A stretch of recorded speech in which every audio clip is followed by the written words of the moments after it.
untuk pemetaan topografi itu sebenarnya yang paling bagus untuk lahan gambut itu apakah menggunakan LIDAR, menggunakan GPS geodetik, atau menggunakan total station?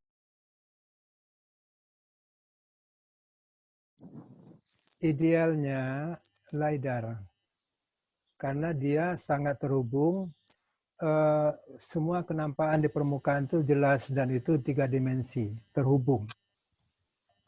Kalau dengan di lapangan itu, karena permukaan gambut itu tidak rata, dia akan bisa saja yang kita sebut misalnya ketika kita ambil itu ada perbedaan setengah meter pada suatu bentang lahan dengan topografi yang sama itu bisa sama, bisa berbeda. Padahal karena apa? Gambut itu kalau kondisi alamnya itu kan juga kalau kita berjalan itu sering kejeblos, ya. Karena waktu kita kejeblos itu artinya di sana itu tidak ada batang-batang kayu yang jatuh, ada di antara 2 batang. Kemudian ketika ada perusahaan ataupun kegiatan budidaya itu mesti akan dipadatkan. Dia kalau kita berjalan di perusahaan kan tidak lagi kita kejeblos, ya. Nah, jadi kenampakan di KHG ekosistem gambut ini itu memang harus dilihat dari segi KHG-nya dan itu memang harus di LIDAR, ya. Hanya saja memang kalau itu sifatnya parsial, tidak semua yang ada di dalam KHG itu mau melidar, maka itu akan cukup tidak efektif atau tidak efisien. Misalnya perusahaan yang punya hanya sekitar 10.000 mau melidar, itu mahal sekali jadinya. Harus melidar bentang lahan yang mencakup 1 KHG. Ya. Kalau geodetik atau bisa juga misalnya RSTM, ya. Tapi itu juga beda elevasinya sangat-sangat itu nggak bisa, ya. Ada itu misalnya dari Jepang itu bisa beda elevasi kalau kita bisa atur itu sampai sekitar 4-5 meter. Tapi itu nggak bagus, nggak bisa.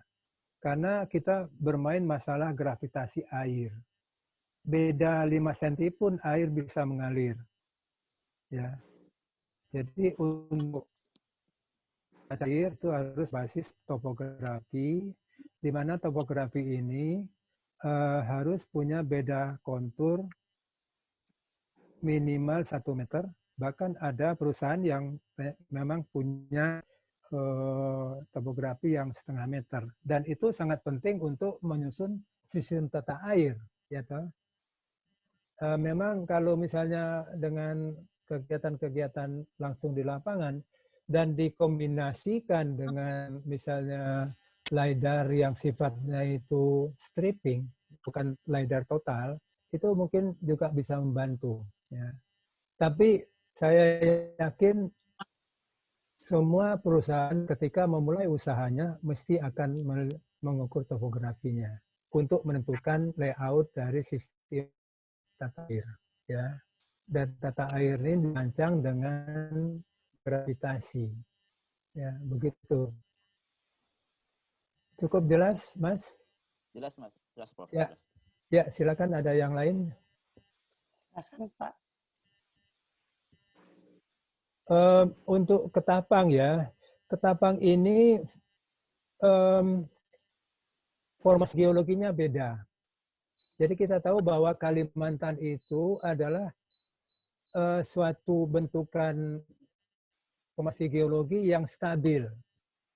Jadi tidak berkembang atas ada proses geologi antara gerakan benua dengan gerakan yang ada di laut, yaitu gerakan lempeng. Dia tidak termasuk dalam gerakan lempeng. Itu sebabnya permukaan dari Kalimantan itu, Kalimantan Malaysia, ya, tidak ada gunung api. Daerahnya stabil sejak dari lebih dari 20 juta tahun. Dan kita tahu bahwa produk akhir dari suatu perkembangan tanah itu adalah bentuknya itu lebih kepada bahan-bahan yang sangat resisten terhadap proses pelapukan, yaitu pasir.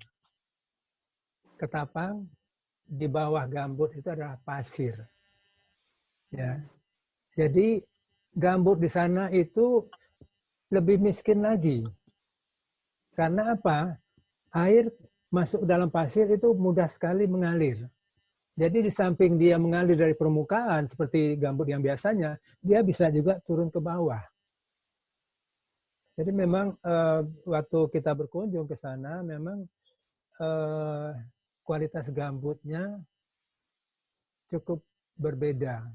Gambutnya tidak begitu matang, karena selalu bahan-bahan yang halus itu bisa terbawa air. Dan kadang-kadang gambut itu sudah bercampur dengan pasirnya. Ya, itu yang nggak tahu dulu di perusahaan apa yang kita pernah ketapang. Yang di Limpah Sejahtera itu, Prof. Nah, Lintas Sejahtera ini ada yang ikut nggak dari Lintas Sejahtera? Ada, Prof. Nah, itu dia ya. Jadi di situ memang inputnya dibandingkan dengan gambut topogen pada umumnya yang punya clay, punya tanah lunak dan itu bukan pasir, itu biasanya lebih subur. Itu sebabnya informasinya kan juga produksinya paling bagus itu sekitar berapa? 14 ton atau berapa dulu itu. Bahkan ada yang di bawah 8. Ya. Jadi mungkin sebaiknya ke depan gambut-gambut yang seperti ini ya memang kalau mau dimanfaatkan itu ya harus dengan cost yang lebih besar. Karena inputnya harus lebih banyak. Tuh. Silakan ada yang lain. Silakan, Pak. Artinya mengetahui jenis gambut sama kondisi topografi itu juga menentukan bagaimana tindakan kita terhadap pembenahan tanahnya sebenarnya. Ya betul. Jadi sebetulnya ada hubungan ketebalan gambut dengan topografi. Tapi hubungan ini tidak selalu menjadi hubungan yang memang satu arah. Misalnya pengalaman kita melihat di Jambi. Mbak Emma tahu bahwa ada gambut tebal yang lebih dari 5 meter, tetapi tidak bisa di-drain. Iya. Jadi gambutnya tebalnya ke bawah. Ada cekungan yang karena proses juga pergerakan dari lempeng, itu dia ambles, tadinya dia di atas, dia ambles, sudah ada gambutnya di sana, kemudian gambutnya bertimbun-timbun. Jadi ada gambut yang tadinya tebal, tetapi dia tidak menunjukkan topografi yang lebih tinggi. Itu agak jarang, tetapi itu ada. Nah, secara umum memang kita katakan bahwa gambut ombrogen itu tumbuh di atas gambut topogen. Gambut topogen itu biasanya ketebalannya dari misalnya sungai yang terdekat itu tidak lebih sekitar 2-3 meter. Ya. Karena ayunan pasang surut dari sungai itu biasanya tidak bisa lebih dari 2 meter. Ya. Kecuali yang sangat dekat dengan laut. Ya. Ini agak berbau sains, tetapi itu saya berharap bahwa itu dapat dengan cukup mudah dipelajari, ya, dimaklumi. Ya. Silakan ada lagi yang tidak dipahami dari presentasi saya sampai sekarang. Silakan, Bapak-bapak. Ada yang mau ditanyakan?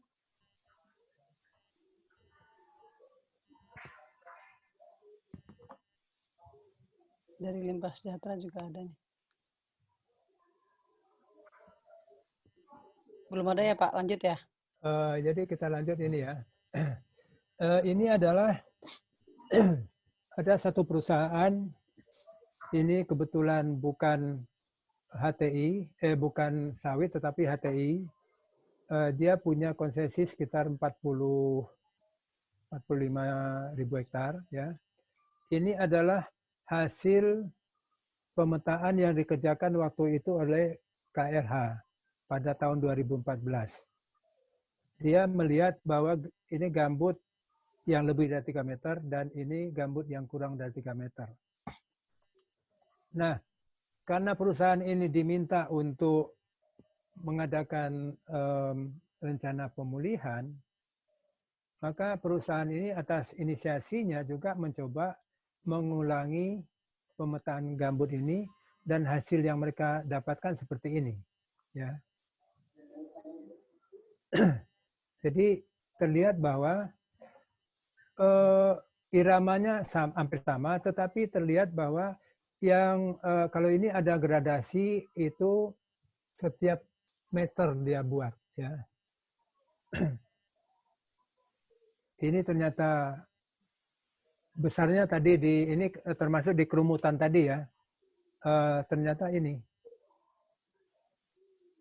yang kurang dari 3 meter itu tidak sebesar, yang lebih dari 3 meter tidak sebesar yang diukur oleh tahun 2014.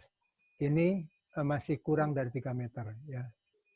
3 sampai 4 meter ya. Jadi lebih banyak yang kurang dari 3 meter, tetapi di sini juga karena ini adalah sungai alami atau drain alami yang berasal dari Puncak Kubah, di sini ada pasang surutnya.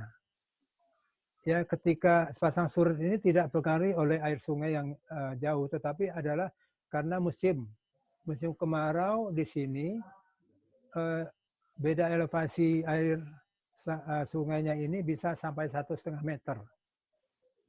Ini juga yang menyebabkan perusahaan tidak bisa memanfaatkan gambut dengan ketebalan kurang dari 1,5 meter. Karena dia ketika musim hujan datang, dia selalu terendam. Ketika musim kemarau, itu dia menjadi kering. Ya. Jadi fluktuasi airnya lebih disebabkan oleh musim.